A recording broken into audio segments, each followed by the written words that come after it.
होने पे सुहागा साबित होगा टूरिस्ट विलेज नेटवर्क। उपराज्यपाल ने योजना सफल होने की जताई उम्मीद। कहा रोजगार के अवसर खुलने से युवाओं को मिलेगा फायदा। अछूते स्थल पर्यटनों से होंगे गुलजार। कश्मीर में आंशिक तौर पर हटाई गई पाबंदियां। कारोबारी इदारे बंद। धारा 144 अभी भी लागू।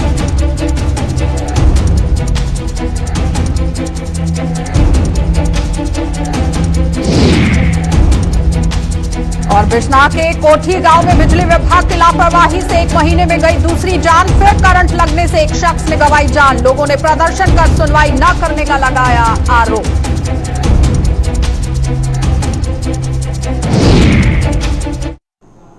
नमस्कार, बुलेटिन में आपका स्वागत है। मैं हूं आपके साथ आशा सरमाल। चलिए शुरुआत करते हैं बुलेटिन की। उपराज्यपाल मनोज सिन्हा ने जम्मू कश्मीर के 75 गांवों को पर्यटन गांव के रूप में विकसित करने के लिए लागू की गई योजनाओं के महत्व को उजागर किया है। उपराज्यपाल ने कहा कि अगर ये योजना सफलतापूर्वक लागू होती है तो इससे न केवल ग्रामीण क्षेत्रों की अर्थव्यवस्था का ग्राफ आसमान को छुएगा, बल्कि इससे रोजगार के साधन भी खुलते हुए नजर आएंगे। मिशन यूथ के तहत टूरिस्ट विलेज नेटवर्क का शुभारंभ करते हुए उपराज्यपाल ने कहा कि इस योजना के लागू होने से हजारों युवाओं को प्रत्यक्ष या फिर अप्रत्यक्ष रूप से रोजगार मुहैया करवाने का रास्ता साफ होगा और बल्कि पर्यटन को भी बढ़ावा मिलेगा। उन्होंने कहा कि इस योजना से गांव में रहने वाले सामान्य आदमी के जीवन में भी बेहद बदलाव आएगा और इसका सबूत मौजूदा समय में कर्नाटक और महाराष्ट्र में देखने को मिल रहा है। उन्होंने बताया कि जम्मू कश्मीर में ऐसे कई स्थल हैं जो अभी भी पर्यटन से अछूते हैं और लोग भी वहां जाना चाहते हैं, इसलिए ये योजना बेहद कारगर साबित हो सकती है। रूरल इकोनॉमी की दृष्टि से, जॉब क्रिएशन की दृष्टि से और कम्युनिटी को मजबूत बनाने की दृष्टि से, यूथ और महिलाओं को एम्पावर करने की दृष्टि से मैं समझता हूं कि अगर इस कार्यक्रम को सफलतापूर्वक हम लोगों ने इम्प्लीमेंट किया तो इससे एक बड़ा परिवर्तन हम ला सकते हैं। कम से कम 10-12 फायदे मुझे इस स्कीम से समझ में आ रहे हैं मोटे तौर पर। और अगर मैं गिनाना शुरू करूं तो केवल ये टूरिस्ट विलेज प्रमोट करके हम 5-6 हजार युवाओं को डायरेक्ट या इनडायरेक्ट रोजगार के अवसर नहीं दे रहे हैं, बल्कि सस्टेनेबल टूरिज्म, इको टूरिज्म को भी बढ़ावा दे रहे हैं, क्राफ्ट हेरिटेज को नया जीवन प्रदान कर रहे हैं। जो हमारा स्वदेशी ज्ञान है इसको बढ़ाने की, जिसे हम इंडिजिनस नॉलेज सिस्टम कहते हैं, उसको पुनर्जीवित करने की कोशिश कर रहे हैं और इससे गांव में सामान्य आदमी के जीवन में बड़ा बदलाव आएगा। एग्री टूरिज्म की बहुत चर्चा आजकल हो रही है। कर्नाटक और महाराष्ट्र में ये काफी पॉपुलर हो गया है। उसके फायदे के बारे में आप में से कुछ लोग जानते होंगे। वहाँ के जो युवा हैं, किसानों के सामाजिक आर्थिक स्तर में इसके कारण बड़ा भारी बदलाव लाने में सफल हुए हैं।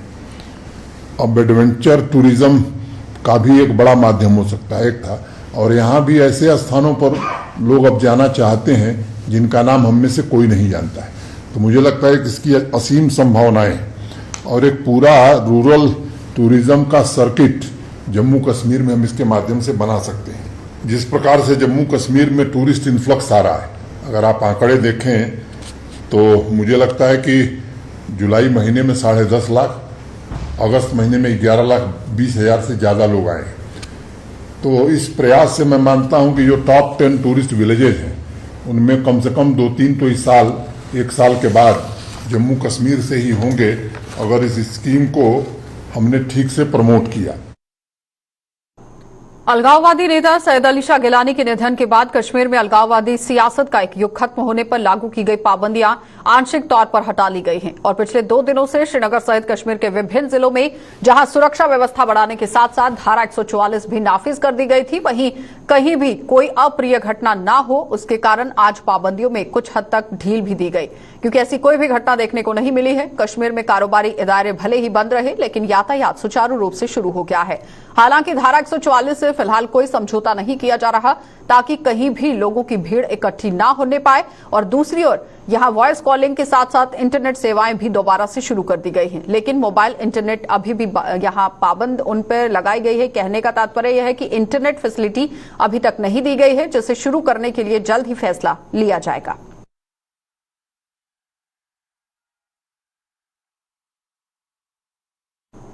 तो जम्मू श्रीनगर हाईवे पर 2 दिन के बाद यातायात बहाल कर दिया गया है और जम्मू श्रीनगर हाईवे के अलावा 86 किलोमीटर लंबी ऐतिहासिक मुगल रोड और अनंतनाग सिंथन किश्तवाड़ मार्ग पर भी गाड़ियों की आवाजाही को इजाजत दे दी गई है। अलगाववादी नेता सैयद अली शाह गिलानी के निधन के बाद इन सभी मार्गों पर एहतियातन यातायात रोक दिया गया था। जम्मू श्रीनगर हाईवे पर हल्के वाहनों की 2 तरफा आवाजाही जबकि भारी वाहनों को आज जम्मू से श्रीनगर तक जाने की इजाजत दी गई।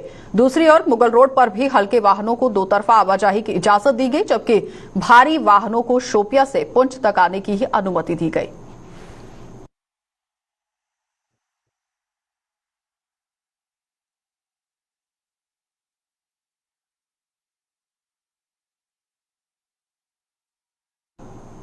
तो बिश्नाह के कोठीमोड़ गांव में भी बिजली विभाग की कथित लापरवाही की वजह से आज एक और भले चंगे इंसान की मौत हो गई है और मौत के आगोश में वह चला गया है।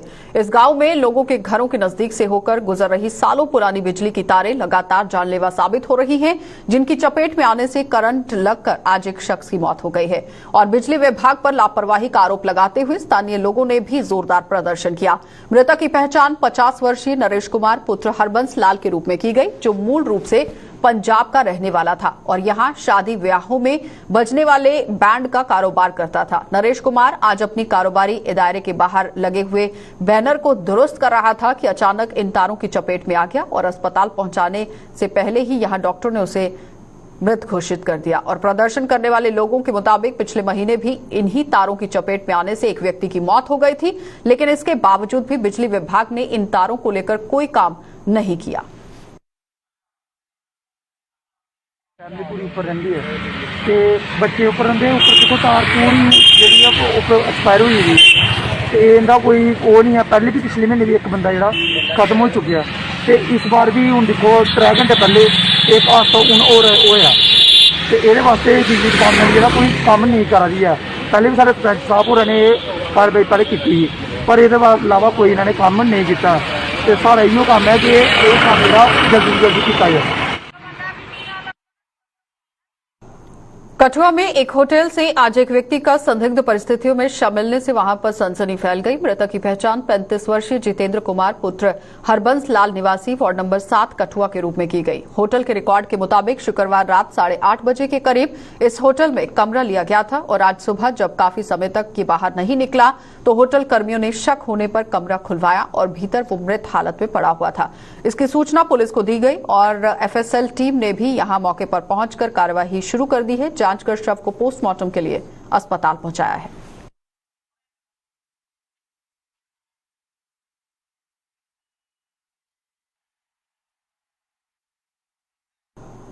इस बार कोरोना से कुछ हद तक राहत मिलने के बाद आखिरकार वार्षिक कैलाश यात्रा का आयोजन भी किया जा रहा है। कैलाश यात्रा की पवित्र छड़ी आज समुद्र तल से 14,700 फीट की ऊंचाई पर स्थित कैलाश कुंड के लिए भद्रवा के गाठा इलाके में स्थित बासुकीनाग मंदिर से धार्मिक हर्षोल्लास के साथ रवाना हुई।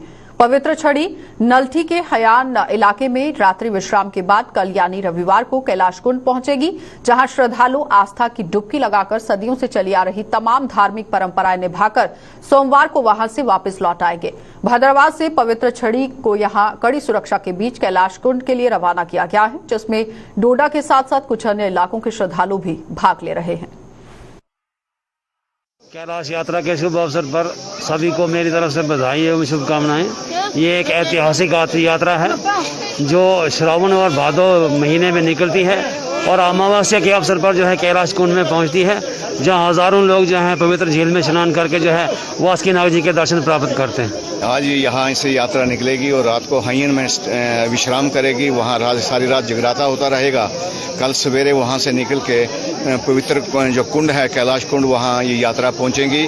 वहाँ सारी रात जागरण होगा। लोग अपनी मुरादें पूरी करने के लिए वहाँ कई किस्म की जो हैं करते हैं अपनी पूरी जो इसमें उनकी श्रद्धा के मुताबिक अपनी अपनी वो पूरी मिन्नतें पूरी कराते हैं। वहाँ शुभ वहाँ जल जो है वहाँ कुंडल का वो शुद्ध है और उसमें कई किस्म की बीमारियों का जब ऐसे अभी यहाँ जिक्र किया गया कि कई बीमारियाँ वहाँ से उनसे दूर होती हैं।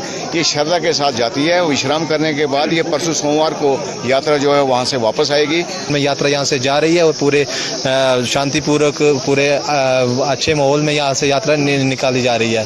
बाकी यात्रियों की जो श्रद्धालुओं की श्रद्धा जो है वो वास्किनाग जी के प्रति काफ़ी गहरी है, क्योंकि एक जो हमारा कल्चर है, जो यहाँ से एक आस्था जुड़ी हुई है वास्किनाग जी को लेके, और कैलाश की जो यात्रा ये काफ़ी पवित्र और धार्मिक स्थान माना जाता है हमारे भदरवा में इसको।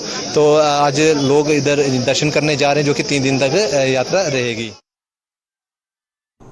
तो आजादी का अमृत महोत्सव और फिट इंडिया मूवमेंट की गतिविधियों की कड़ी के तहत किश्तवाड़ में आज यहां फ्रीडम रन के दूसरे चरण का आयोजन किया गया। नेहरू युवा केंद्र टोडा द्वारा आयोजित फ्रीडम रन में यहां 75 प्रतिभागियों ने भाग लिया और फ्रीडम रन की शुरुआत किश्तवाड़ में एडीडीसी श्यामलाल ने की है और डीसी कार्यालय से ये शुरू किया गया, जिसमें भाग लेने वालों की काफी तादाद देखी गई और भाग लेने वालों ने देश के प्रति अपने जज्बे का परिचय दिया और साथ ही साथ फिटनेस के प्रति भी लोगों में जागरूकता डाली गई।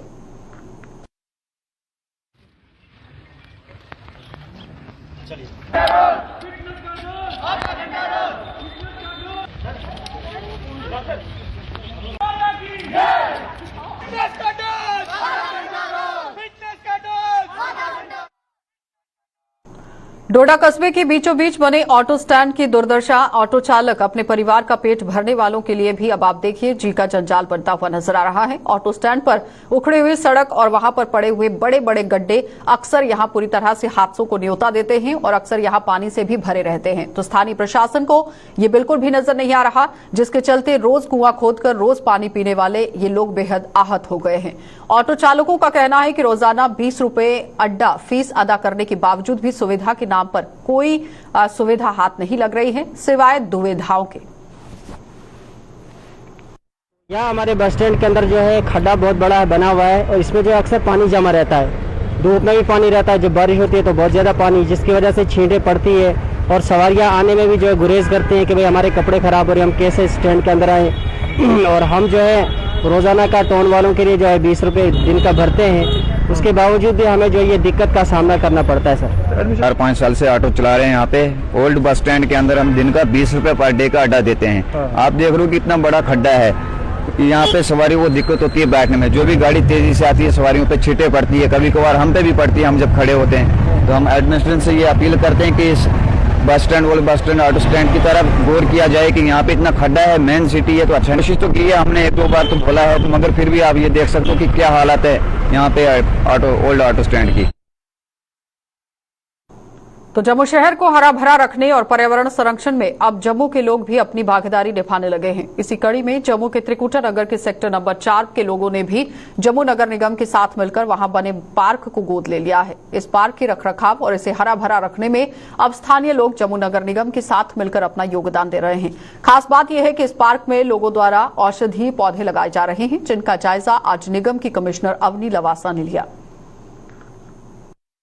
जो हम सेक्टर 4 त्रिकुटा नगर में आए हैं, एक बहुत ही अच्छा इनिशिएटिव है जो यहाँ एक सिटीज़न ने लिया है, जो adopt park Jammu municipal corporation के साथ पार्टनरशिप में वो ये पार्क मेंटेन भी कर रहे हैं, यहाँ पे मेडिसिनल प्लांट्स भी लगा रहे हैं। तो ये बहुत अच्छा एग्जाम्पल है गवर्नमेंट और सिटीज़न पार्टनरशिप का। मेरी सब सिटीज़न से रिक्वेस्ट है कि आगे बढ़ें और अपने शहर की रिस्पॉन्सिबिलिटी हमारे साथ मिलकर उठाएं। Thank you. ग्रामीण हलकों के लोगों को आज जिस तरह से परेशानी के सबब से गुजरना पड़ रहा है, उसका समाधान करने के लिए आयोजित किए जा रहे ब्लॉक दिवस की एक कड़ी के तहत आज रामगढ़ सेक्टर के चमलियाल गांव में एक कैंप का आयोजन किया गया। सांबा के एसीआर राजीव मगोत्रा की अगुवाई में आयोजित इस कैंप में कुछ पंचायतों के प्रतिनिधियों की मौजूदगी में लोगों की समस्याएं सुनी गई, जिनमें से कुछ का हल मौके पर ही कर दिया गया, जबकि अन्य के हल के लिए संबंधित विभागों के अधिकारियों को दिशा निर्देश दिए गए। एक पब्लिक इंटरेक्शन रखी हुई थी, काफ़ी लोग दिन से डिमांड आ रही थी कि कुछ लोगों की समस्याएं हैं जो कि मौके पे जो हैं वो सॉल्व की जाएं। तो इसके लिए मैं इस वक्त चामलियाल के यहाँ से बोल रहा हूँ, चामलियाल मंदिर, बाबा चामलियाल के मंदिर से। तो आज काफ़ी अच्छा इंटरेक्शन रहा। तो ये वन साइडेड नहीं था, लोगों ने, पीएआईज ने और बाकी जो अफसर थे उनके साथ रूबरू बात हुई है और जितनी जो इनको हिदायत दी गई हैं कि जो हमारे लेवल पे हो सकती हैं वो हल करने की कोशिश की है। बाकियों के लिए डायरेक्शंस जो हैं वो दे दी गई हुई हैं। तो हम आगे भी मिलते रहेंगे। कुछ मैंने इनको एडवाइस भी की है कि कैसे अपनी जो डिमांड्स हैं वो आपको जो गवर्नमेंट को दिखानी है, बतानी है। तो इसके लिए ये एक कंटिन्यूअस प्रोसेस है। ये प्रोसेस आज नहीं थमेगा, ये चलता जाएगा और हम फीडबैक लेंगे। जब नेक्स्ट बार आएंगे तो पूछेंगे कि लोगों की समस्याएं कितनी हल हुई हैं, अफसरों को उसका जवाब देना हो।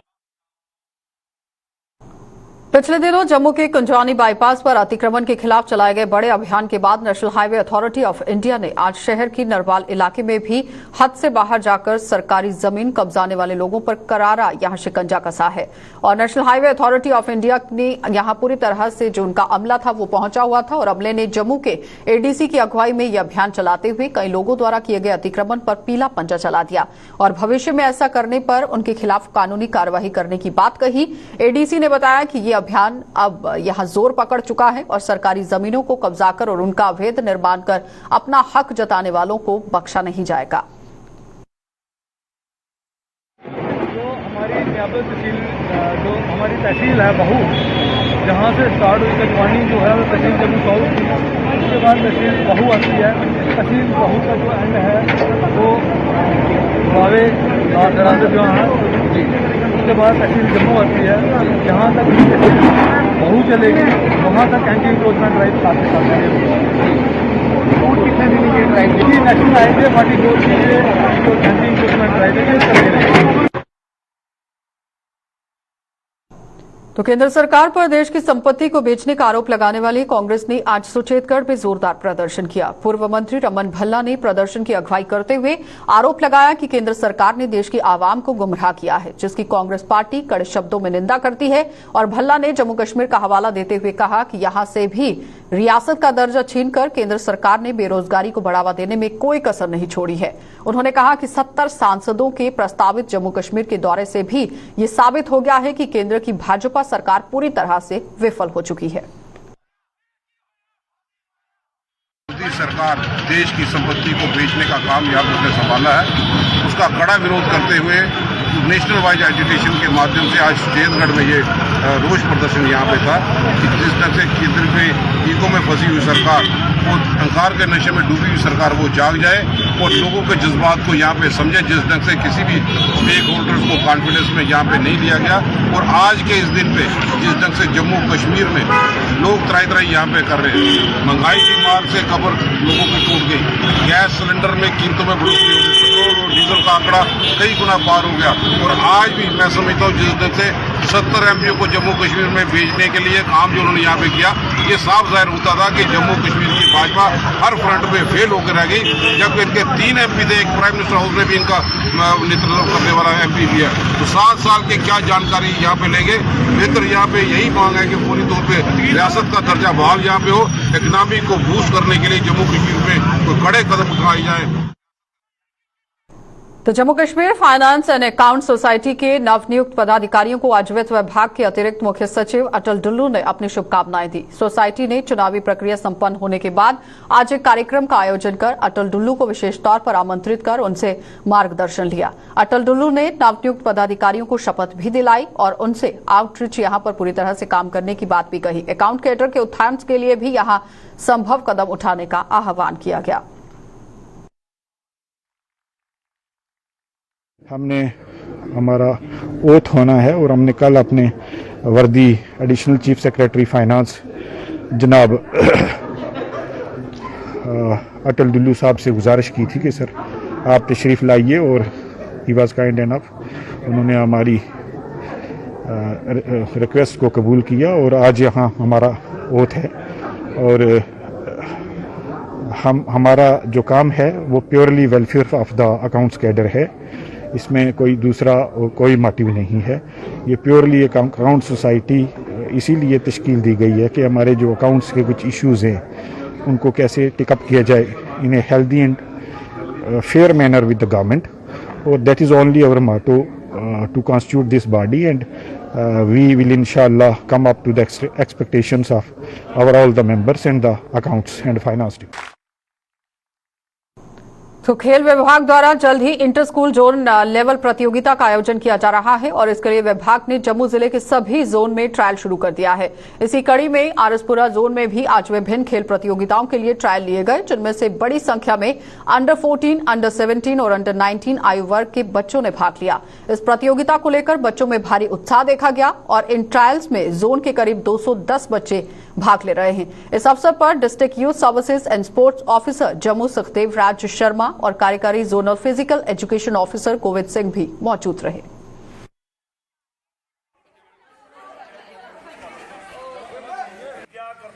प्रतिज्ञा करता हूँ कि इस प्रतियोगिता में